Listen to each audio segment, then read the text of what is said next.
अस्सलाम वालेकुम। Three class page number 68। आज हमने स्टार्ट करना है यूनिट नंबर 8 इलेक्ट्रिसिटी। इलेक्ट्रिसिटी किसे कहते हैं? इलेक्ट्रिसिटी कहते हैं बिजली को। Electricity that moves along a wire is called an electric current.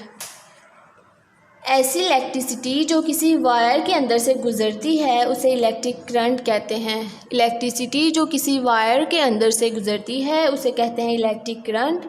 जैसे आप लोगों के घरों में बहुत सी वायर्स होंगी, बहुत सी तारें होंगी जो आप लोगों ने मुख्तलिफ अपनी चीज़ों के साथ लगाई होंगी उनमें करंट लाने के लिए। जैसे फ्रिज है तो फ्रिज की वायर भी आपने लगाई होगी उसमें करंट ताकि आ सके।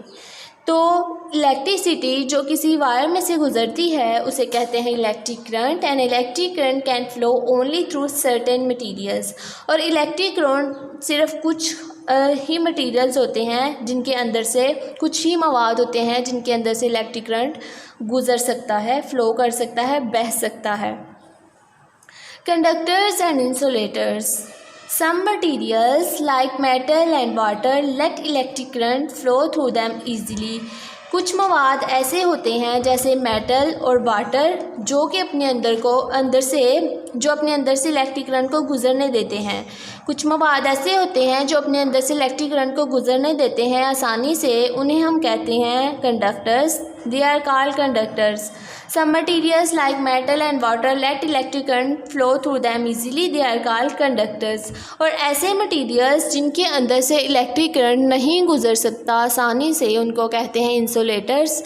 इंसुलेटर और कंडक्टर में क्या डिफरेंस है? ऐसे मटीरियल्स जिनके अंदर से इलेक्ट्रिक करंट आसानी से गुजर सकता है उनको कहते हैं कंडक्टर्स। इसके एग्जाम्पल में आपने पढ़ा मेटल एंड वाटर। और ऐसे मटीरियल जो अपने अंदर से करंट को नहीं गुजरने देते, ऐसे मटीरियल्स को हम कहते हैं इंसुलेटर। इंसुलेटर की एग्जांपल में आ जाती है लकड़ी और रबड़ वगैरह।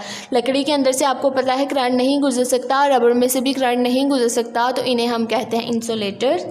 अदर मटीरियल्स लाइक रबड़ and would do not let electric current. दूसरे मटीरियल जैसे रबड़ और लकड़ी वगैरह जो हैं इनमें से करंट नहीं गुजर सकता, ये अपने अंदर से करंट को नहीं गुजरने देते। Current flow through them, they are called insulators. इन्हें कहते हैं हम इंसुलेटर्स। यहाँ तक आपने करनी है रीडिंग, साथ आपने करना है रीडिंग वाला क्वेश्चन। यहाँ पे आप लोगों का रीडिंग वाला क्वेश्चन नंबर 1 बनता है define electric current. Define an electric current. Define an electric current.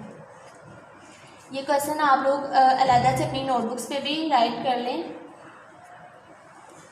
Electricity that moves along a wire is called an electric current.